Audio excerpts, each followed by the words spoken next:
एक बार की बात है, एक बूढ़ी भिखारिन जामुन थी और वो भीख मांगकर ही अपना पेट भरती थी। पर कुछ दिन से उसके पूरे शरीर पर फोड़े फुंसे निकल आए थे, जिसकी वजह से वो बहुत परेशान थी। हाय रे, एक तो ये बुढ़ापा, ऊपर से ये फोड़े फुंसी और हो गए मेरे बदन पर। बहुत दर्द कर रहा है पूरा शरीर, और तो और बहुत भूख भी लगी है। सुबह से कुछ नहीं खाया। हाँ, वो सामने एक गांव दिखाई दे रहा है, वहां से जरूर मुझे कुछ खाने को मिल जाएगा। आज वहीं जाकर भीख मांगती हूँ। जामुन उस गांव में जाकर भीख मांगने लगती है। बेटा, बेटा कुछ खाने को दे दो, कई दिन से कुछ नहीं खाया मैंने, बहुत भूखी हूँ मैं। दूर दूर दूर रहे बुढ़िया मुझसे। अरे गांव वालों देखो, हमारे गांव में कैसी अजीब भिखारन घुसाई है। अरे जल्दी आओ। रामपाल का शोर सुनकर सभी गांव वाले अपने अपने घरों से बाहर निकल आते हैं। अरे रे, ये भिखारन कम बीमारी ज्यादा लगती है। कहीं ये जानबूझकर हमारे गांव में बीमारी तो नहीं फैलाने आई? हाँ भाई, तुमने सही कहा, ये बीमारी ही फैलाने आई होगी जरूर। ए बुढ़िया, खुद जाएगी यहाँ से कि हम लोग तुझे धक्के देकर यहाँ से भगाएं? आप सब जो बोल रहे हो वैसा कुछ भी नहीं है। मेरी इस बीमारी से किसी को कोई नुकसान नहीं होगा। अरे मैं तो भीख मांगते मांगते यहाँ चली आई थी, बहुत भूखी हूँ। कई दिनों से कुछ नहीं खाया मैंने। मैं तो बस खाने को कुछ मांगने आई थी यहाँ। खाने को 2 रोटी दे दो, फिर मैं खुद यहाँ से चली जाऊंगी। बहुत भूख लगी है बेटा। ये ऐसे नहीं जाएगी, इसे तो भगाना ही पड़ेगा यहाँ से। भाइयों, मारो इस बुढ़िया को और जल्दी भगाओ इस गांव से। बीमारी फैलने में कोई देर नहीं लगती। जामुन की बात कोई नहीं सुनता और सभी लोग उस भिखारन पर पत्थर मारने लगते हैं।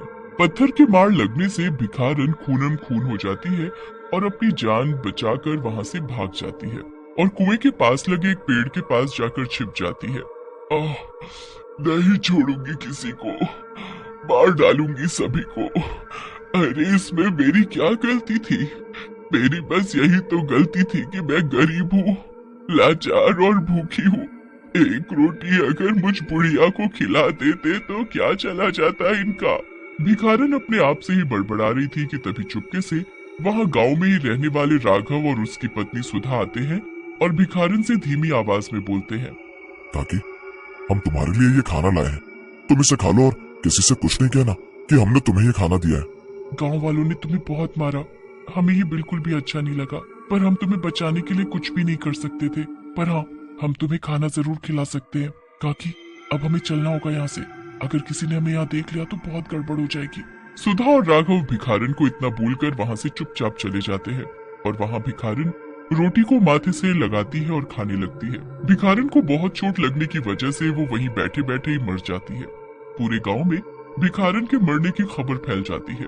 उस भिखारन को भी यही हमारे गांव में मरना था क्या? अब क्या करें उसका? कौन हाथ लगाएगा उसे? कौन करेगा उसका अंतिम संस्कार?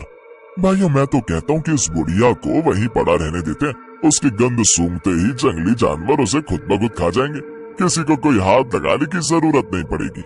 गांव वालों की बातें सुनकर सुधा और उसके पति राघव को बहुत बुरा लगता है, इसलिए वो दोनों आधी रात के वक्त उस भिखारन के पास जाते हैं और दोनों मिलकर उसे वहीं गड्ढे में गाड़ देते हैं। और गांव वालों को यही लगता है कि सच में उस भिखारन को जंगली जानवर खा गए। फिर रातों रात उसी जगह जहां भिखारन दबी थी, वहां एक बड़ा सा जामुन का पेड़ उग जाता है और उस पेड़ पर मोटे मोटे काले जामुन भी लबालब लद जाते हैं। उस पेड़ पर लगे जामुनों पर जब नट्टू की नजर पड़ती है तो उसके मुंह में पानी भर आता है और वो तुरंत जामुन के पेड़ पर चढ़ जाता है। पर पेड़ पर चढ़ते ही उसे वहाँ एक गुफा नजर आती है। नट्टू उस गुफा में घुस जाता है और वहाँ गुफा में एक बुढ़िया को देखकर चौंक जाता है। कौन हो तुम? और इस पेड़ पर, यहाँ गुफा में? मेरे तो कुछ समझ नहीं आ रहा है, ये सब क्या हो रहा है? पेड़ पर गुफा में ये बुढ़िया कैसे आई और ये यहाँ क्या कर रही है? ज्यादा दिमाग पर जोर डालने की कोई जरूरत नहीं, तुम बस इन जामुनों पर नजर डालो। देखो देखो, ये जामुन कितने रस भरे और मीठे मीठे हैं। अरे जब तक तुम इन्हें खाओगे नहीं तो तुम्हें कैसे पता चलेगा कि ये मीठे हैं या नहीं। ये लो और खाओ इन्हें। और हाँ, अगली बार मैं तुम्हें जामुन तभी खिलाऊंगी जब तुम मेरे और मेरे जामुन का पता किसी और को नहीं बताओगे। नट्टू बुढ़िया के हाथ से जामुन लेकर खा जाता है। नट्टू को जामुन बहुत मीठे और स्वाद लगते हैं। वो और खाता है और खाते ही जाता है। अब तो मेरा पेट भी भर गया, बहुत खा लिया मैंने। अब मुझे चलना चाहिए, पर मैं कल फिर आऊंगा जामुन खाने। तुम मेरे लिए कल भी रखना जामुन तोड़कर। नट्टू जामुन खाकर खुशी खुशी वहां से चला तो जाता है, पर घर पहुंचते ही उसके पूरे शरीर पर फोड़े निकलने शुरू हो जाते हैं और वो दर्द से तड़पने लगता है। और वहां पेड़ पर वो बूढ़ी औरत बहुत खुश हो रही होती है, क्योंकि नट्टू को ये नहीं पता था कि जिस पेड़ के जामुन वो खा गया वो पेड़ एक चुड़ैल का है और वो बूढ़ी औरत भी एक चुड़ैल थी। नट्टू के जाते ही बूढ़ी औरत चुड़ैल में बदल जाती है। अभी तो ये शुरुआत है, आगे अभी बहुत कुछ सहना बाकी है।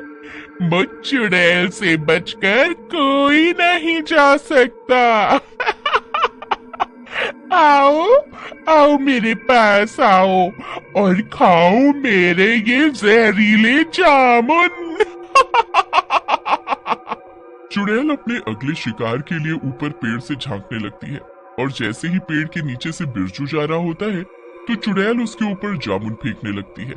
चुड़ैल पेड़ के ऊपर बैठी बिरजू के आने का इंतजार कर रही थी। तुम जैसे ही ऊपर आओगे मैं अपना रूप बदल लूंगी। तुम्हें कुछ पता नहीं चलेगा कि मैं कौन हूँ, और ये मेरे जहरीले जामुन मीठे नहीं दर्द भरे हैं। आखिरकार मैं इस पेड़ पर चढ़ ही गया, पर शायद इस पेड़ पर कोई रहता है। कुछ घर जैसा दिख रहा है मुझे, और वहाँ कोई बुजुर्ग औरत भी बैठी हुई दिख रही है। सुनो, कौन हो तुम और इस पेड़ पर क्यों रह रही हो? मेरी मर्जी, मैं कहीं भी रहूं। वैसे मुझे नीचे जमीन से ज्यादा ऊपर पेड़ की छांव अच्छी लगी, इसलिए यहाँ बस गई। यहीं रहती हूँ और ये जामुन खाकर अपना पेट भर लेती हूँ। ये तुम भी खाओ जामुन, बहुत मीठे हैं। तुम्हें तोड़ने की भी जरूरत नहीं, मैंने पहले से ही तोड़ रखे हैं। बिरजू ढेर सारे जामुन खाता है और अपने गमछे में भी थोड़े बांध लेता है अपनी पत्नी और बच्चों के लिए। फिर चुड़ैल बिरजू को भी मना कर देती है कि उसके बारे में किसी को ना बताए।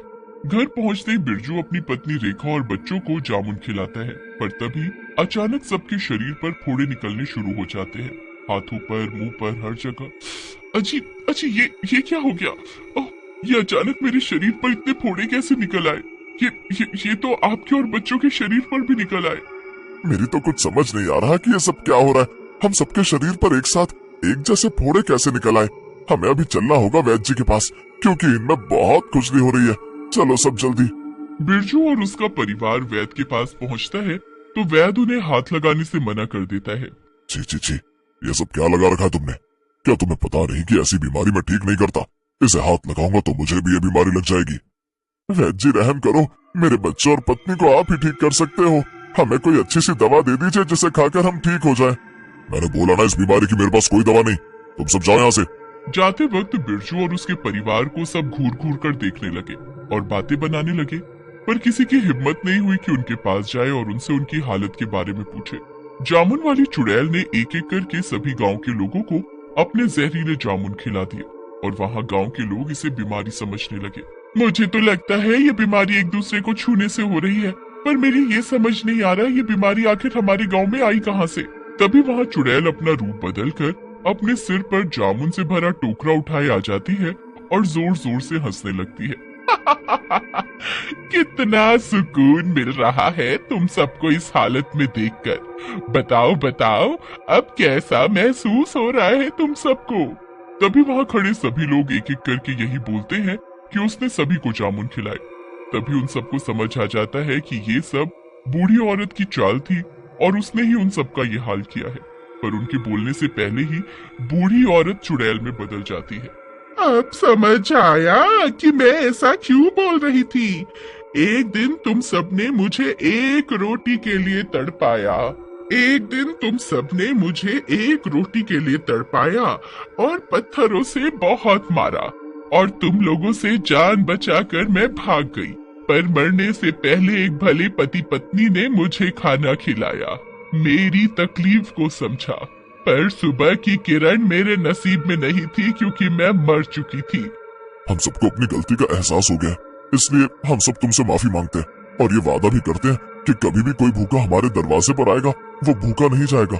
गांव वालों की ऐसी बातें सुन चुड़ैल का दिल पसीज जाता है और वो सभी को माफ तो कर ही देती है, और फोड़ों से छुटकारा दिलाने का तोड़ भी बता देती है।